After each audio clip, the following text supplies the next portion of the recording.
HRN listeners. As we celebrate our 15th year, we are deepening our commitment to giving voice to the next generation of food systems storytellers, and we need your help. Our internship and fellowship programs help activate new possibilities for underrepresented and underestimated young people through experiential journalism, audio engineering, and production training. Through these unique programs, HRN helps food equity stewards build essential workforce readiness skills that expand their potential and foster economic mobility. Please consider supporting these critical programs. And with a minimum donation, you can be entered to win a dinner for two at an amazing restaurant in one of 8 cities and tickets to a concert at a great venue in one of those cities. We have incredible partners across the country who have donated, as they also share our passion for helping to educate the next generation of food systems storytellers. Check out heritageradionetwork.org/15 to donate and enter to win today. That's heritageradionetwork.org/15 to donate and enter to win today. And make sure you donate before March 31st. Thank you.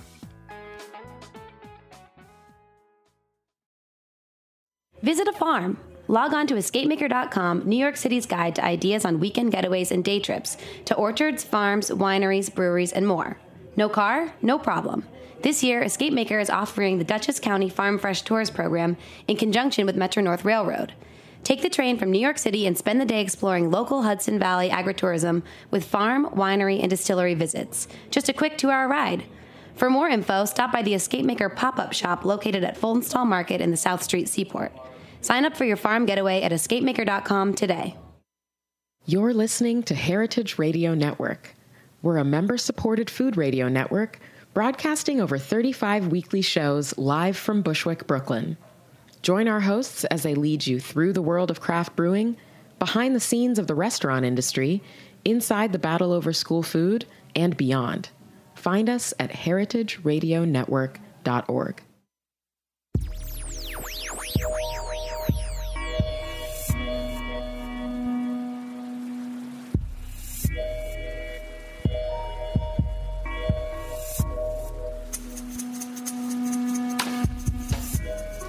All right. Thank you so much for tuning in to the Heritage Radio Network. We are coming to you, as always, from the back of Roberta's Pizza. We are here in Bushwick, Brooklyn. You, of course, are tuned into the Farm Report. I'm your host, Erin Fairbanks.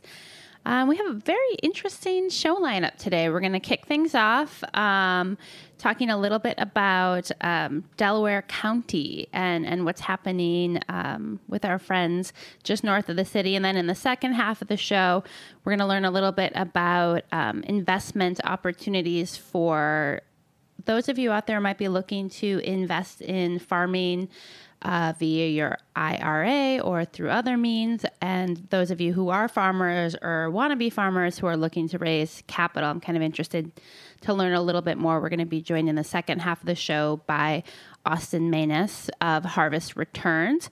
But to kick things off, we are on the line with Steve Burnett. Steve is a farmer. He runs a diversified organic farm, Burnett Farms up in Delaware County in Movina, and is also the founder of the Burnett Group. And I just learned this morning, also a painter, a man of many talents. Steve, welcome to the show. It's good to be with you. I am. So I'm excited to kind of tuck in here. We connected with you guys, of course, through Escapemaker, who are underwriters of the show, and a great group for those of you who are interested in taking kind of trips to explore different regions in the New York State area. And so, Steve, tell me a little bit about Burnett Farms. How did you guys get started? What do you grow there? And what's kind of the lay of the land? Yeah, it's a pleasure. My wife and I have a small-scale sustainable farm on top of a mountain in Delaware County. We're at 2,200 feet. You can think of us as a Zone 3 for those of you that follow that. For those of you that don't, you can think Alaska. We have a very short season up here. Our farm is quite like what you would find 150 years ago. If you take away the electric, plastic, and diesel, it's exactly what you'd find 150 years ago. We have cows, beef cows, black Angus. We have pigs, a heritage line of Berkshires. We have several varieties of poultry for eggs and meat. Primarily, we're a vegetable farm.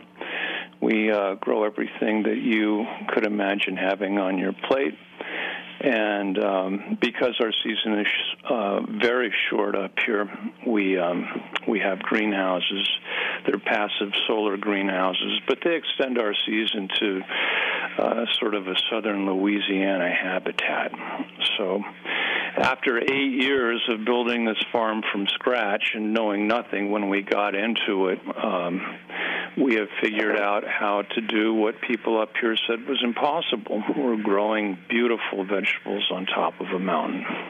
So when people from who've maybe been in the area a little bit longer come by, are they like, "Hey man, I guess you were right," or? So this is the creation myth. I started, and the old-timers came up to me. They wouldn't even look me in the eye. They were so embarrassed for me. And they said, "Burnett, this is a rocky, cold part of the world, and I just want you to know that, this is the rockiest and the coldest part of this world.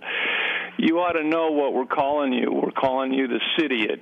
And they were right. I was an idiot, and I was from the city. And then a few years later, they came back, and at this point, they'd look at me. They'd look me in the eye, and they said, "Burnett, we've been watching you. You've been working hard, and so we respect that a lot. We're dropping the city part. You're just our idiot." And they were right. After 2 years, I was still going through the learning curve, and now we've figured it out, and all these old-timers and farmers are paying us the ultimate compliment. They're totally ignoring us. Well, you kind of have a little bit of a history of kind of setting new ground, thinking a little bit ahead of the curve. Now, the Burnett Group, what exactly is it? You guys have been around since, I think, the late 70s. You do design and marketing primarily for financial services, but for folks who might not know what that means, can you elucidate us? Absolutely. My career in the city, which started with a career at Pratt, I got my graduate degree in 1979, and one of my professors hired me, and after a year and a half, learned everything not to do in building a business, and built a design communication company. Was very early on in taking the world into digital applications. Quickly discovered that Wall Street had all the money. And so I went down there and helped them with their branding and sales tools, and had offices in Zurich. We had major accounts with the Swiss in Bangkok and in Charlottesville, North Carolina, some banking centers and production centers. So it was a good run, and then I entered phase 3 of my life. I ran my business well, I paid my taxes, I raised my family, and then decided it was time to give myself a gift. And the gift was pretty much a bucket list dream of building a farm from scratch without knowing anything. So I went from an Armani suit and Ferragamo shoes to Carhartts. And I don't think I'm going to be going back into the suit. This is quite the life up here in paradise, up here in the Catskills. Well, so tell me, how did you end up in Delaware County when you were kind of looking for a space? Was that an obvious choice, or did you look at a couple different regions? Did you know you wanted to stay in New York? Like, what was the thought process behind like finding that, especially because you chose, by your own admission, a kind of unconventional space to start a farm, in particular for someone who didn't have maybe a farming background? Yeah. Well, like many things in our lives that define us, like the people we marry and ultimately the jobs we get, we might be looking straight forward, but the opportunity comes right over our face sideways. I ended up in Bovina. I was driving down the road and saw a sign nailed to a telephone pole, hand-painted, said "House and Pond for Sale." And I bought it. It was a little shell of a log cabin and 7 acres. We have 150 acres now, and the little cabin has expanded. But I can't say that I was that person who had a dream and a plan and then worked the plan. And I would say that for all of us, most of the really critical things that define our lives just were happy accidents that we discovered fit, and then and developed our language and our lives around that. So I confess to being just a very lucky, happy accident when it comes to why I'm in bovina. And when I came up here in 1989, there were not a lot of weekenders. This, it's 3.5 hours from the city. You really had to make an effort. There were a few of us that came up here for the beauty, and I was a weekender for 25 years, coming up on weekends and expanding this footprint that we have. And so it's not an unusual story. Yeah, but it's kind of a. I like the humbleness. You're like, it was happy, a series of happy accidents. Well, one of the things that I think that Escape Maker does in a really interesting way is they put together tours and kind of day-long itineraries for people who want to go out and explore different regions of the state, especially people who, like myself, are located in Brooklyn or Manhattan or down here in New York City. And, you've been up in bovina, up in Delaware County for a number of years now. I'm wondering if you can share with us a little bit about how people spend their time up there, and maybe how that's changed for you as you've transitioned from someone who was there on the weekends to someone who's there more like 7 days a week. What are the kind of activities that fill your life, and where do those things kind of overlap? Yeah. Oh, that's a deep question. Number one, we now have fiber optics running all through the mountains, so if you do want to spend more time up here and distance work, it's possible. When I came up here, certainly that wasn't the case.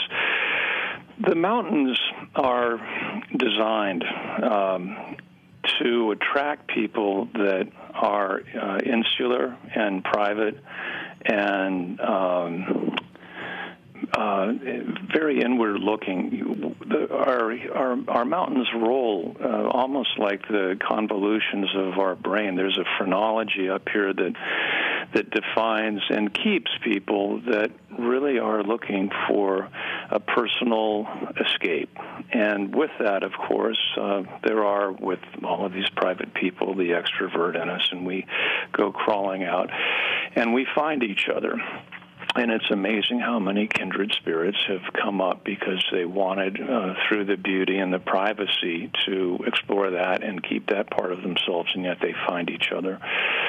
The community, consequently, has some shared values, which, again, are a happy accident, but it's a very strong thread that threads all of the beads up here, if you will. And people come up here for the beauty. This is the largest vegetative filter on planet Earth, feeding a major metropolitan area. This is where your water's coming from. And the city, in one of the great acts of a great city 120 years ago, started to protect this area for the water supply, and they continue to. And every year, if you've got a piece of land for sale, the city will bid at market price for it, and it goes into these easements, and the mountains are going back into this wild, primitive state, which is another thing that attracts a certain type of people. You will not find in the Berkshires or the Hamptons or the Poconos the pioneering spirit, because there's not the wildness. You come up here as a young person or an old person, and you will see and feel and smell in the air and the water and the way things go that bone in our body of saying, I am here first. It is a beautiful, raw, primitive, wild space, and it calls to me, okay? And if there is in that myth of the American spirit going to a place where you can forge your destiny, this place up here in the mountains is as close as we're going to find, I think, in the world today, a throwback to people that want to come up and test themselves, physically and intellectually and spiritually in leading a life. So we have people like me that decide that instead of going into their leisure, they're going to go into their labor and they're going to build a farm. We have other people that come up here as artists and thinkers and writers, and they do other things, but they all seem to have this grit and backbone that comes with living in a place that's a little physically challenging. We have real winter up here. You're painting such a compelling picture. It's really beautiful to to think about. I'm like, oh, all right. I'm sold. Come and visit it. It's a very self-apparent truth.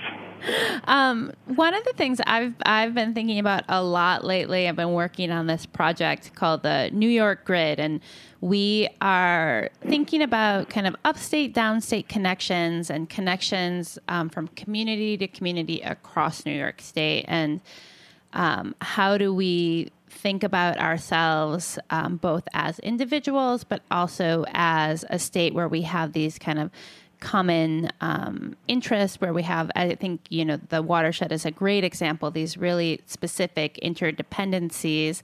And I'm wondering, as someone who has spent significant time in both areas, what are some things that maybe you feel like both sides get right or wrong about each other? Like, oh, city folk are so XYZ, or country folk are so XYZ. Like, where are some of those kind of miscommunications happening, or, maybe more true than you at first might have thought? Yeah. The stereotypes and the bigotries that come along with it seem to go away with time, because a bigot is somebody who, in spite of evidence to the contrary, continues to think the same way. And somebody that comes up here and thinks the country people are stupid and slow, they change their attitudes because their experience corrects it very quickly. And the same thing generally happens with people up here that see weekenders come in, and the expectation is that they're just up here to abuse and take advantage and treat people like children. And that changes, of course, with the experience. This is what, aside from that, and it happens everywhere in the town and gown city country thing, but this is the important part. Where do we connect, and where do we ultimately find ourselves out on common ground? It's this. Both city people and that habitat and people that live up here in the mountains share a conviction that what is meaningful in our lives is found through authentic experience. And we find that in our communities, and we find that in our work, and we find that in the air we breathe. So that is the language that we all ultimately come together on. And the connections that will be found out and are exciting between people that come from urban environments and then come up here is the storytelling of what it is on both sides that make life fascinating and curious. And because they're alien, lifestyles in the city and lifestyles in the country are extremely different. The stories, consequently, are fascinating if you have a mind for loving diversity and strangeness. And believe me, there are a lot of eccentric, strange things up here, as there are in the city. One of the other topics that I feel like has been coming up a lot, and I'm curious to get your insights on this because of your kind of background in digital communication. I was really surprised. We were up doing an event in Cooperstown a few weeks ago and kind of asking people what some of the challenges in their community were. And basic communication, access to basic communication came up kind of repeatedly in a couple ways. One, looking at cell service and cell coverage and being kind of frustrated by the lack of it in the region or the spottiness and kind of the challenges of being able to use this kind of relatively ubiquitous modern tool. And the other area that people were talking a lot was really basic access to the intranet. And I think that's something else I've been kind of trying to understand a little bit better. I feel like I know that from an agricultural standpoint, that the U.S. government is definitely talking about and thinking about making investments in rural broadband service. But it was really different for me to just be talking to kind of, regular people going about their day who were like, this is a thing that we don't really have yet, or if we do have it, it's not that great. And I guess I was just like, I was surprised, and I think many of my listeners would probably be surprised to hear that there's many parts of the country that still don't have a high-speed or reliable internet access or really adequate cell coverage. And I don't know if you have any thoughts or insights or experiences there, but I it's something I've been thinking about. Yeah. Wow. Without access to digital technologies, be it through fiber or through cell towers, the growth and the connectivity to a broader, important world is not going to happen, and that is unimaginable today. To grow a vibrant community, you've got to have that. That's what government and industry working together can do, and they are doing at Cuomo. And the Washington, our national government, have put tremendous amounts of money into getting broad cell and fiber into rural areas. It's horrifyingly expensive when you're stretching fiber for a mile to reach one person. That the $100 a month they may pay for the service will never ever pay it back. So government and grants, it's happening. Cuomo is really pumping the money in, and we're going to see through the mountains, and we've already seen it in Delaware County. The Delaware County Electrical Co-op, in conjunction with 2 telephone companies, is stringing fiber to every one of its customers. And this is a lot of grant money, and there's a lot more pouring in. So I hear these stories, and I hear people that would spend their lives up here if they had the fiber. They're getting it, and the footprint of that is changing and will continue to change. For those that don't have it, then it's woe until it happens. There is nothing that will solve the issues of a rural community coming up to the 21st century without that coming in, and it is coming in. Well, I mean, that is good to hear. I think that, there is this idea, I think sometimes, a misconception that, people don't want or need that access to the broader world, which I think, again, is just one of those incorrect biases. I'm wondering if anything else kind of jumps out to you specific to Delaware County or Bovina, the region where you're operating, that is making you feel really excited about the community from a kind of government or business or policy standpoint, things that you're seeing where you're like, this type of investment is really yielding results for our community? The results are young people coming up and taking a swing at businesses and lives that we've never seen before. We have a lot of people from Brooklyn that come up and start restaurants and take efforts at starting small-scale farming that have high margins, flower farming, and so on. And we see people that can work from off base, from out of the corporate headquarters, coming up here. A lot of software programmers that are now connected by fiber are living up here full time. And what happens with this younger influx of attitude, money, and expectation is that we see all sorts of new events coming up in venues.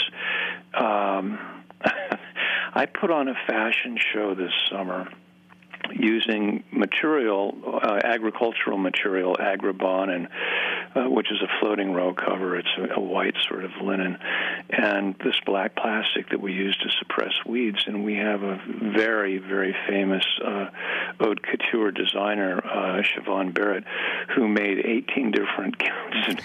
I made a runway through one of our hay fields, and we had Michael Sikorsky, who was Lou Reed's drummer, who's a local guy, beating on old junk, farm junk, and we had this fashion show that was as good as anything I have ever been in contact with anywhere. And the people that showed up, it was, if Norman Rockwell were alive today and wanted to do a New York Post cover of what the face of the world should look like, the hundreds of people that were standing in the hay and sitting on hay bales and watching our young people parade in the middle of nowhere. That's what's happening up here. People are getting these crazy ideas and executing them with an audience standing by to witness, and it's wonderful. Oh, man. That sounds like a very fun party. It was a good party. We served some good Manhattans up front, too. Oh, nice. Well, so I know that folks can get a little bit of information and more contact info for you guys. There's a great little website called farmingbovina.org that lists a bunch of farms in your area and where folks can access farm stands or tours or that kind of thing. Anything else that you would point folks to as like a good resource if they're thinking about heading up your way for an extended weekend or, maybe more? Route 28 is loaded with all sorts of interesting people and things. Come up. This is to say, anybody listening that it hasn't come up, just, do this. Get in a car, a zip car or something, with the expectation that you're just going to head up into the mountains and get lost. You'll find a B&B or you'll find a roadside motel, and come up here and go into restaurants and stop at farms and talk to people. You'll start to connect some dots that will paint a little picture that you will, I would bet, will leave an extremely positive surprise. There are lots of resources in terms of tourism sites and so on, but if you want a real taste of the place, and if you want an adventure defined by adventure being the byproduct of an ill-planned expedition, just get in your car and come up and just bounce around by people saying, oh, go do this, go do that, and see what happens. Maybe you'll find me and my wife selling tomatoes. Oh, man. Well, Steve, thank you so much. It's been a real pleasure speaking with you. And maybe our paths will cross in the tomato fields or on the run or on the fashion runway. All right, guys, we are going to take just a short break. And when we come back, we'll be tucking into the second half of the show. Get out your pens and papers. We're going to learn a little bit more about investing in ag and maybe some personal finance. Hang tight.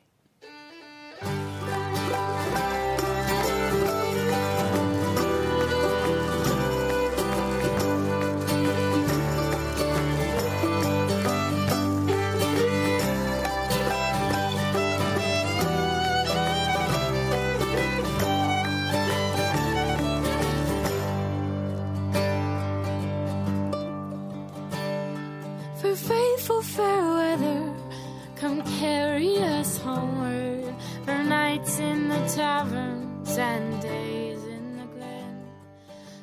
Visit a farm. Log on to escapemaker.com, New York City's guide to ideas on weekend getaways and day trips to orchards, farms, wineries, breweries, and more. No car, no problem. This year, Escapemaker is offering the Dutchess County Farm Fresh Tours program in conjunction with Metro North Railroad. Take the train from New York City and spend the day exploring local Hudson Valley agritourism with farm, winery, and distillery visits. Just a quick 2-hour ride. All shuttles then transfer via the Beacon, Wassaic, and Poughkeepsie train stations. Itineraries highlight artisanal eats, craft beverages, apple picking, eco-friendly organic farming, festivals, and more. Or, if you're looking for more info about visiting local farms and wineries, stop by the Escapemaker pop-up shop located at Fulton Stall Market on Front Street in the South Street Seaport. Open 7 days a week, the market is rich with fresh produce, local meat, New York State apples and baked goods, homemade pasta, and cheese. Get inspired and sign up for your farm getaway at escapemaker.com today.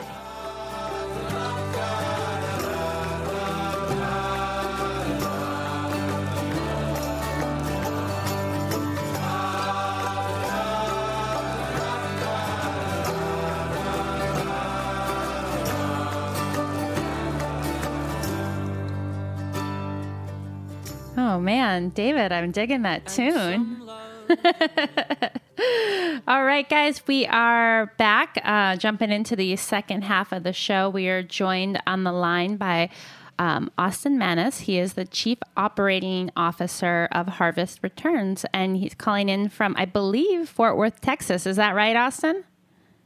Yes, ma'am. We're calling from the great state of Texas. How are y'all doing down there? Everything's doing great here. We got a little rain today, which we were very fortunate. It's been a while, so we're loving the cooler weather and the nice rainfall. Oh, man. Well, you can send some of that our way. I feel like last night I was so confused. I'm like, what's happening? It's like hot, it's humid, it's sticky. Isn't it almost October up here? Anyway, so I am really excited to learn more about you and your work via Harvest Returns. And I think what's interesting to me is the platform seems to give opportunities for people to engage with you in both sides of the equation, both farmers who are looking to raise capital and individuals who are looking to invest in agriculture. Is that more or less the gist? Yeah, you're exactly right. I mean, as we all know, especially a fellow like me growing up in the time I did, as the internet became a thing, it was that place where you could connect people of similar interests from across the globe. And so, that's basically the cornerstone of what we're doing here. We're connecting farmers that grow our food with the people that eat the food. And it's a way for those folks that care about what they're eating to have more of a vested and financial interest into the people of the world that grow our food and provide our clothing among many other products that we use. That was the key thing, is connecting those two sides of the equation via our platform. So I know on the website you guys kind of use the word crowdfunding a little bit, but this isn't like a traditional crowdfunding platform. So maybe I'm going to actually ask you to kind of walk us through how this might work from both sides. So let's start on the farmer side. If I'm a farmer, I know I can hop on the website. I can send you a little bit of background information on myself. What are my capital needs? What I'm looking to do with it? What my experience is? What are the types of producers that are a good fit for you guys to work with? And like, how do you kind of make those decisions? Great question. So, we talk about crowdfunding. The anecdote we always say is, especially when you're talking to a farmer and you say, hey, do you know what crowdfunding is? And they say, no, I've never heard of it. And I say, well, have you ever heard of Kickstarter or GoFundMe? Like, oh, yeah. I say, well, that's crowdfunding, but that's crowdfunding on the social side. Right. It's more of a pull at your heartstrings donation kind of thing. What we specifically focus on is equity crowdfunding. So when talking with the farmers, they've probably been dealing with their traditional ag lender, a bank or farm credit service that their grandpa and their grandpa's grandpa worked with for the last, few generations. So that's the financial system that they're used to. Mm-hmm. And so what we are offering is a newer version of financing for an ag producer, a farmer, a rancher, maybe someone that owns timberland. And so the process that they would go through is to reach out to us, and we have a conversation with them to try to understand what they're trying to do. And usually, the typical kind of deal that when we talk with a farmer is maybe he's over-leveraged in debt, or he's just, frustrated with the traditional financing process. Maybe he's a corn farmer, maybe he's a pecan farmer, maybe he's a cattle rancher, maybe he's got organic porcupines in his backyard. That's the kind of spectrum that. Did you say organic porcupines? Exactly. So we get inquiries from all over the globe, from Ghana and Africa, Mongolia, South America, and of course, a lot in the North America between Costa Rica and Canada. So we get a broad, group of folks that are coming at us, and all different kinds of crops. So that's to say there's a specific kind of crop we deal with. It's really all over the place. But some that have a little bit more success with us are those in the kind of specialty crop arena. So if you think about, and I know you had a episode a while back of talking about almonds. Mm-hmm. We've contacted a lot of almond farmers that they have an operation, they have a vision in their mind. They're trying to get financing. They go to their bank and say, "Hey, I've got this great piece of land I want to buy. I want to plant these almond trees. Here's the return I can make." But because it's an almond tree, because it's a nut crop, you're not going to get returns for 4 to 6 years. Yeah, it's going to be a minute. It's going to be a minute. So a bank doesn't want to hear, "Hey, I'm going to give you $2 million, but you're not going to pay me back for 6 years."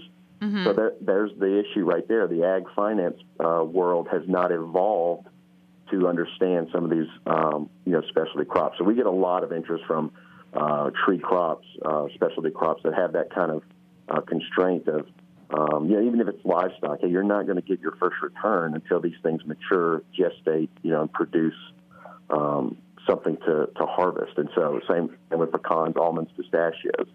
So that's kind of a specific farmer that seems to reach out to us even more is those that need a little bit more help in that regard.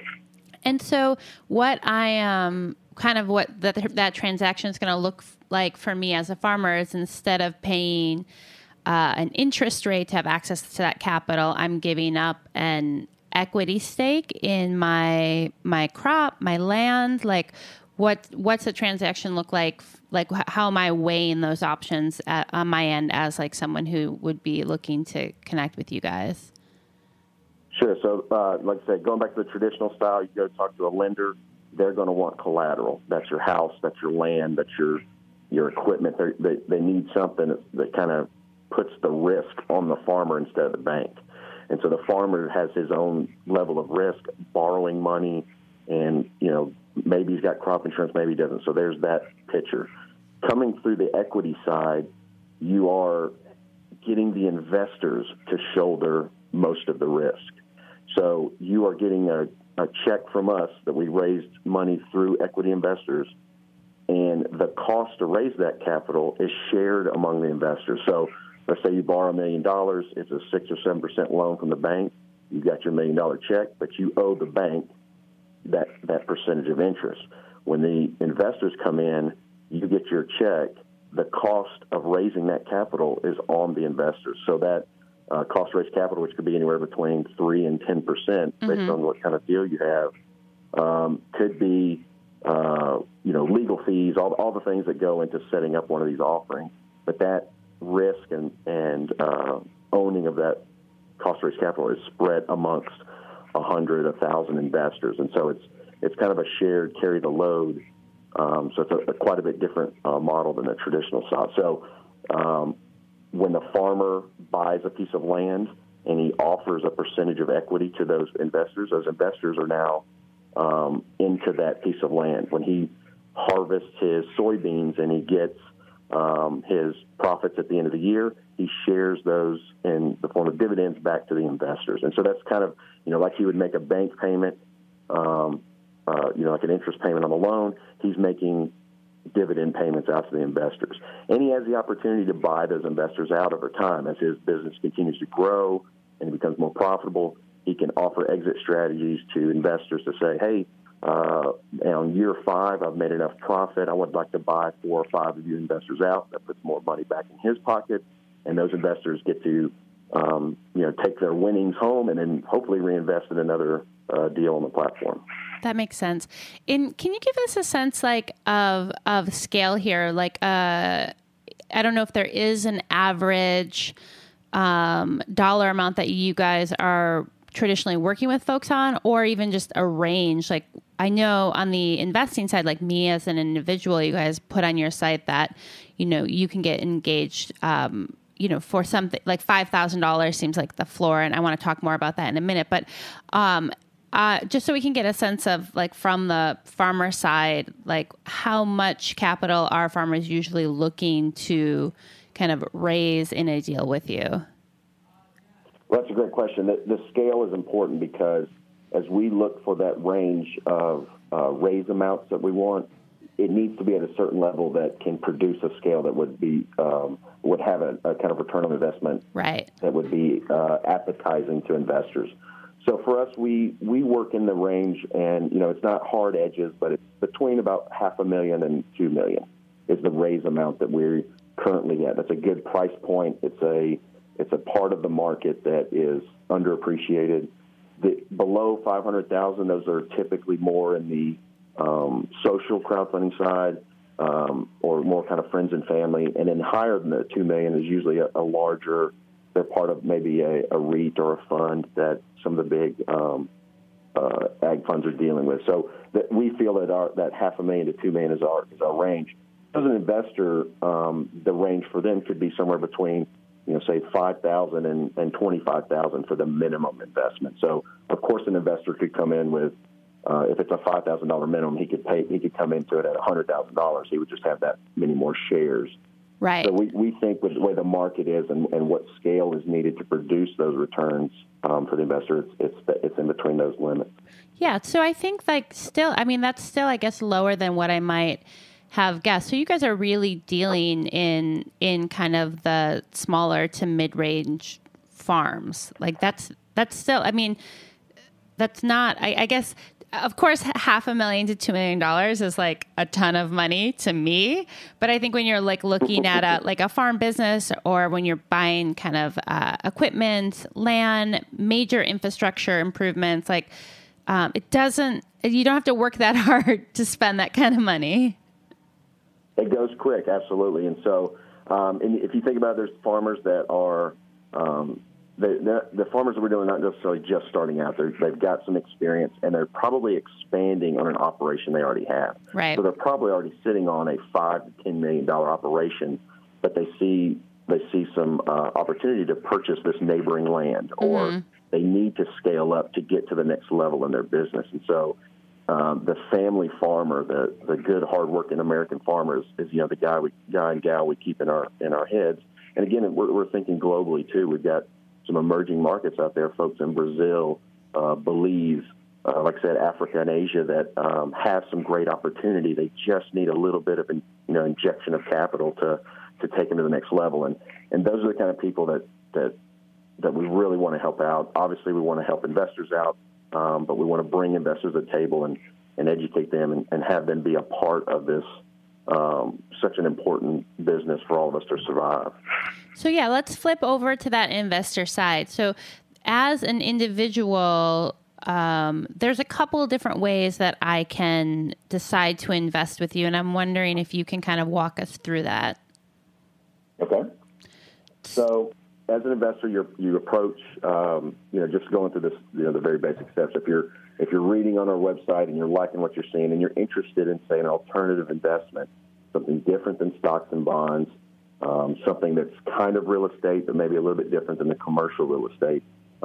We are definitely in that class of alternative investments, which we have seen amongst other, whether it's the Harvard, Dowry or whatever. Those are about 10% of those portfolios are in alternative investments like precious metals or agriculture. You said the Harvard endowment. That's what you just said, right? Endowment, yes. Okay, cool. Great.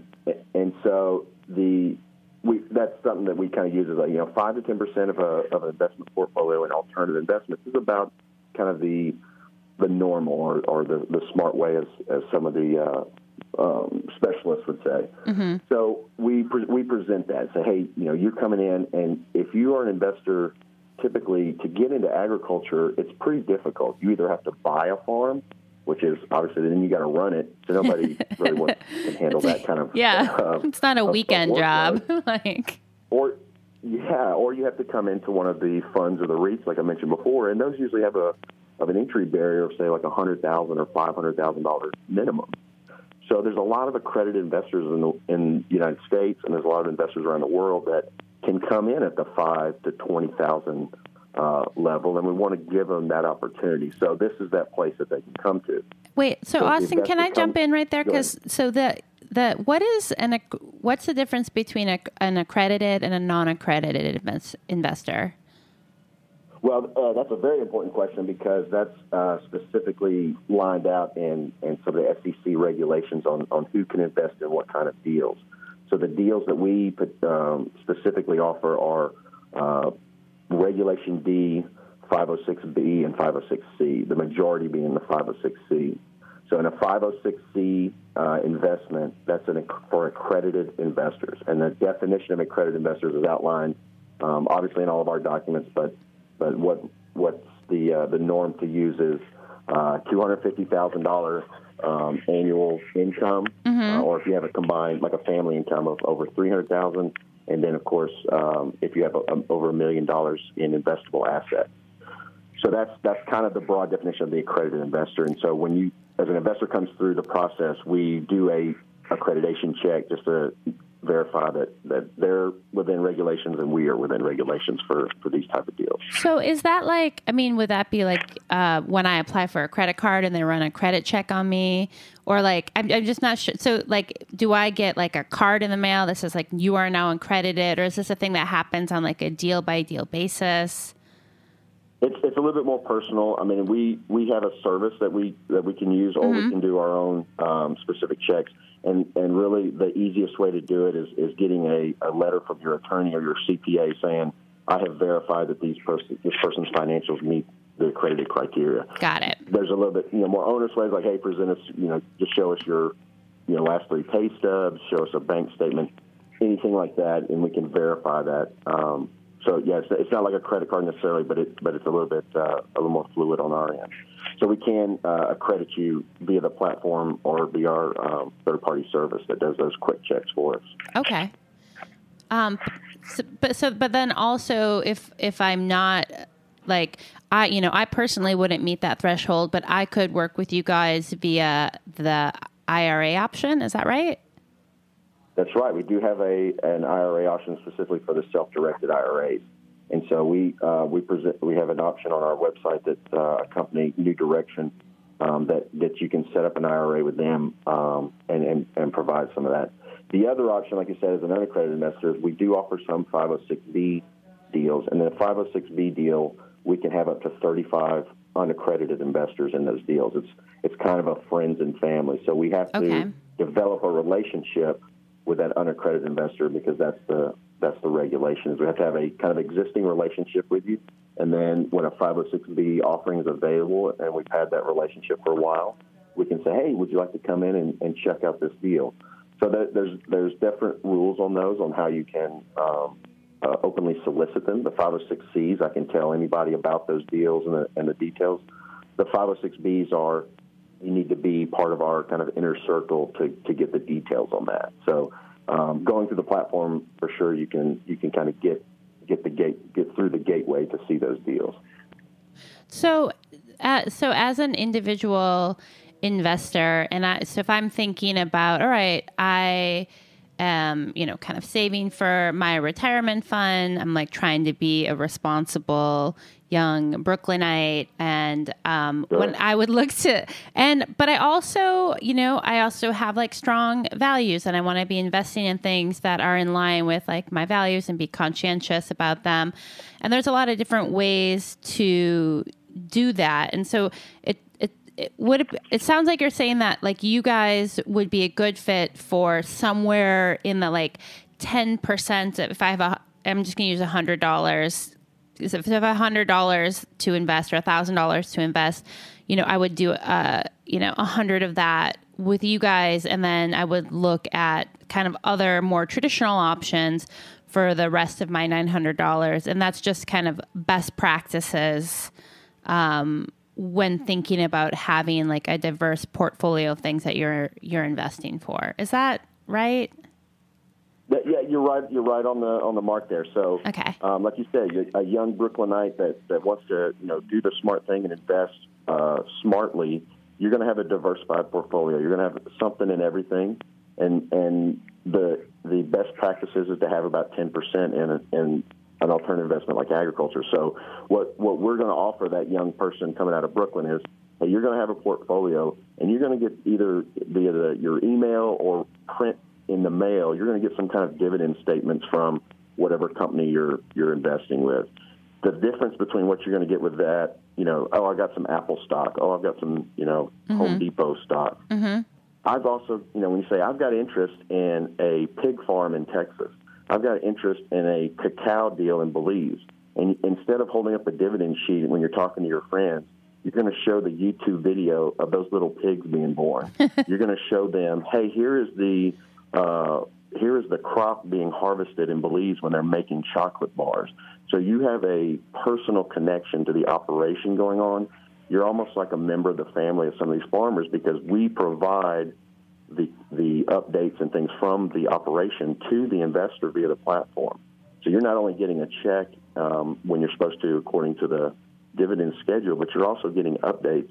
You're also getting opportunities to come visit some of these farms. You can go down to Belize and you can take a tour from start to finish how they make fine chocolate in a chocolatier's office. So there's all that opportunity. So yes, you can invest smartly in some of these other things that you should invest in, but when you invest in something through Harvest Returns, you are not only financially, but you're emotionally connected to the things that provide you food. So that sounds like very cool, honestly. And, obviously I think I want to be clear with folks, like these investments, and you guys say this repeatedly across your site, there's not a guarantee of a return. It's like any investment that you would make. It could work out. It could not work out. So definitely want to, be responsible in talking with your financial advisor and making sure that you're kind of making smart choices with money. But can you talk a little bit about, and I'm going to have you back on because I have more questions and we're going to be able to cover in the next couple of minutes, but agriculture as a space for investment. I mean, one of the things we talk about on the Heritage Radio Network a bit is kind of thinking about, slow money and investments that, you're going to see a return over a longer period of time, or potentially the dollar amount of your investment return will be lower, but you'll have these kind of ancillary benefits of, seeing something positive kind of in your community or committing to a cause that like you're passionate about. Where like the type of deals and opportunities that you guys are putting together, like is there just a range of things that kind of operate in the like dollar amount return where that's my priority, or the like I want to really have like access to special things that and like personal relationships and that's my priority, or like I just like want to feel good and like I don't need this money for another 20 years. That's my like, how do we kind of think about what particular type of like returns, if we're thinking about returns more broadly than just dollars, that we would be receiving from an investment with you guys? I'm a little all over the place, but. Yeah, great question. And so if you think about, like you said, you're a young Brooklynite with that $100 and you put $10 into an alternative investment like agriculture. If you were to go to, say, a fund manager and say, hey, put me $10 in the ag stuff, he's going to say, yeah, absolutely, he's going to do it. And you're going to, there's, like you said, there's kind of the minimal connection there. You're going to get some range of returns. And what he's going to do is he's going to take your $10 and he's going to chop it up into dollar bits. And he's going to put a little one into this farm, a little one into this farm. And all these different farms have a different return, a different timeline, and things like that. So, of course, we definitely offer that spectrum where you can come into a chicken deal, and chickens are hatched and raised and harvested pretty quickly. Mm-hmm. You can come into a timber deal, and now you're talking about a 30-year investment. So that's the kind of two ends of the spectrum, and we have everything in between. So you're talking about different rates of return. You're talking about different timelines of when the dividends are paid out. So you can take your 10% from your portfolio, and you can even diversify that even further into the different kind of deals that we have. So you can spread that out, financially to say, okay, well, I'm going to get, a lot higher return, but a longer-term investment. I'm going to get a lower return, but I'm going to get quick money back fast. And so there's those different options that you can, as you read through the financial details of each deal, those things jump out at you and say, oh, this is this percent return at this timeline, and so forth. And so you can kind of spread across that. And on the social side, like you mentioned, you can see exactly what you're getting into. This is a family farm. This is a guy or a gal that is taking over the farm from their parent.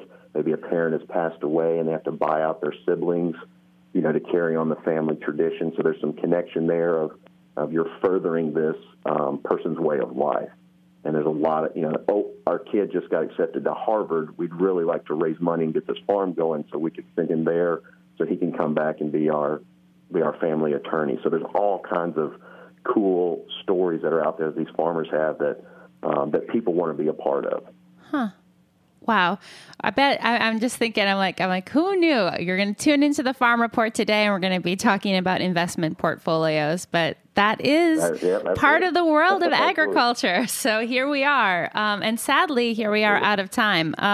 Austin, thank you so much. I learned a lot. I'm excited to talk more. If folks want to check out the work, get involved, the website is harvestreturns.com. And they can also learn more about you there, too. Absolutely. We'd love to talk to anybody that has any questions, and for sure would love to chat with you again if you have the time. Excellent. All right, folks. Well, that is it. You have made it to the end of another episode. Thank you so much for tuning in. What a fun show today. I feel like I was inspired. I learned a lot. I have more questions at the end than I did at the beginning, but I guess, that's a win in my book. If you like the show, if you like what we're doing here at the Heritage Radio Network, we are member supported. I do hope that you'll consider making a little bit of a financial contribution. You can do that by visiting our website, www.heritageradionetwork.org. Click on that beating heart and toss us a couple bucks. Big thank you to Escape Maker, who sponsored our show today and helped keep us running. Definitely check them out. Lots of great trip opportunities if you're here in the New York City area. And then you can find me if you want more. I'm on Instagram and Twitter it's at Erin_Fairbanks. Until next week, stay tuned in. Thanks a lot.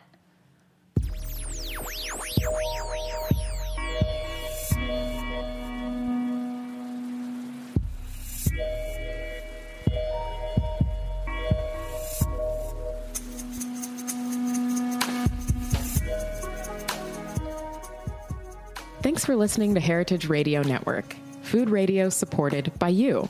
For our freshest content and to hear about exclusive events, subscribe to our newsletter. Enter your email at the bottom of our website, heritageradionetwork.org. Connect with us on Facebook, Instagram, and Twitter at heritage_radio. Heritage Radio Network is a nonprofit organization driving conversations to make the world a better, fairer, more delicious place. And we couldn't do it without support from listeners like you. Want to be a part of the food world's most innovative community? Rate the shows you like, tell your friends, and please join our community by becoming a member. Just click on the beating heart at the top right of our homepage. Thanks for listening.